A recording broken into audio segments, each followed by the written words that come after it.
Let's see what the Bidens do. Are they ready to throw their own son under the bus? Anyway, here with more with the very latest House Oversight Committee Chairman, James Comer is with us. Good to see you, Senator. So can you explain this whole process? You are a subpoena. My understanding is of your subpoena. You want a closed door, under oath deposition, and you want materials handed over. Is that correct, sir? That's correct. This is a normal subpoena. This is a normal congressional subpoena. It's a lawful subpoena. We have asked him to come in on December 13th. His attorney said today that he would gladly come in, but only for a public hearing. He'll have a public hearing after we do the deposition. This is the way credible investigations are conducted. And Hunter Biden is not above the law. Just because he's gotten away with criminal activity by the DOJ, the FBI, the IRS, the National Archives, doesn't mean he's going to be treated that way by the House Oversight Committee. We are going to abide by the law. Jamie Raskins, the ranking member on the House Oversight Committee, did this exact same process. He had this a very similar scenario with Steve Bannon when he was subpoenaed by the January 6th committee. He wanted to come in not for a deposition but for a public hearing. Raskins said he had to sit down for a deposition because that's what the law requires. That's what we require of Hunter Biden. We will gladly have a public hearing with Hunter Biden after we do the deposition to go over the 10,000 plus pages of bank records and documents that we have with countless questions about specific transactions. Do you need more documents? Have you been requesting more documents? Have they been forthcoming with the information? Well, the banks have been very forthcoming. The banks wanted to give us this information. Look, the banks notified Treasury for years of criminal activity by the Biden family. So the banks, the private banks, have been very cooperative. Who hasn't been cooperative are the Biden, is the Biden administration. We've requested all the pseudonym emails. The number of emails that Joe Biden used a fake name grows almost on a daily basis. We've asked for those emails. They've provided 14 pages.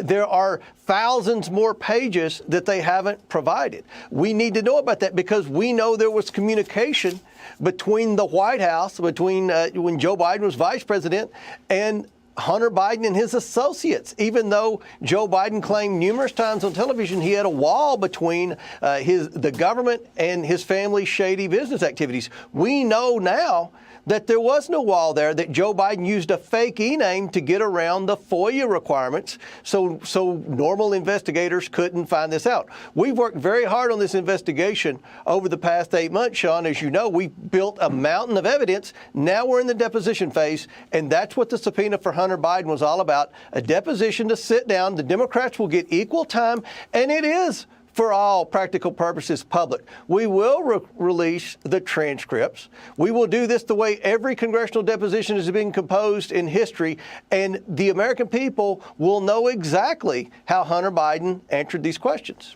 In the deposition, would he have the right to plead the Fifth? Well, I mean, everyone has the right to plead the Fifth, but, you know, according to Hunter Biden's attorney today, he wants to come forward, and I think that's great. Give him an opportunity. He's going to have due process. He's going to be able to answer some questions. But this isn't about Hunter Biden. This is an investigation by Congress of Joe Biden for potential corruption. Hunter Biden is a key witness in our investigation of Joe Biden. We know the Biden family has received millions and millions of dollars from our enemies around the world. We don't know what they did to receive the money. We don't know a lot of things about how the Bidens have been able to afford such lavish lifestyles when we really don't know what they do for a living, other than Hunter became an artist. Yeah, but he became an artist when Joe Biden became president. Well, we do know that Hunter admitted himself that he had no experience in energy, oil, gas, or Ukraine, but yet he was dealing with Burisma, and his father took actions as vice president, withheld $1 billion, leveraged that $1 billion to get an investigative prosecutor fired. And in 6 hours, the guy was gone. The investigation's over. Hunter got paid, and this was 5 days after you have been able to chronicle a phone call that came from Hunter from Dubai with Burisma executives. Is that correct, sir?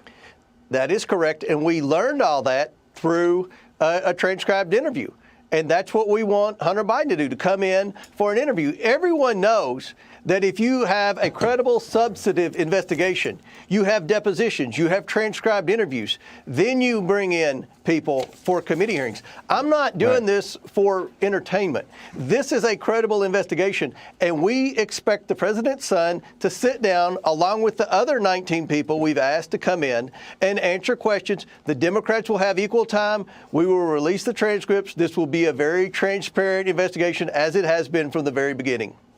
Well, the one thing I've said to you, Congressman, a number of times is Abby Lowell is a real lawyer, one of the top D.C. lawyers for sure. Let me ask you about a report, justthenews.com editor-in-chief and investigative reporter John Solomon, that he gave about Kevin Morris, this friend of Hunter's and the family out, I guess, in California, and the amount of money loaned. Is that money in the $5+ million range, sir? That's what we understand. John Solomon's done a great job investigating this from day one. We have a lot of questions for Kevin Morris. We expect him to come in. We've sent him a letter. We've asked him to come in. Have you subpoenaed him, sir? No, you have to request through a letter first. We're doing this the right way. We're making sure every I is dotted and T is crossed. If he doesn't respond to our letter to come in voluntarily, then we will issue a subpoena. We expect to hear from Kevin Morris. He's loaned the president's son reportedly over $5 million. He just met his president's son during the presidential campaign. This raises serious campaign finance questions. This raises serious ethics questions. And this raises a whole lot of tax fraud questions.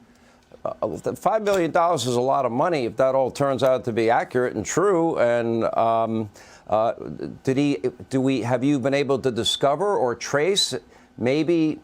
Did he get anything for that money? Is he getting paid back for that money? That's a great question, Sean. That's what we want to know.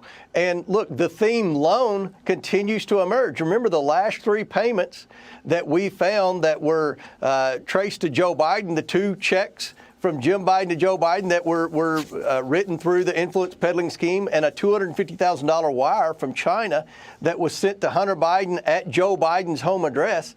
All of those, the White House claims, were loans. Loans. Everything they say is loans. Now we have Kevin Morris reportedly loaning Hunter Biden over $5 million. We have a lot of questions about that, and that raises a lot of tax evasion questions. It raises a lot of ethics questions and even campaign finance.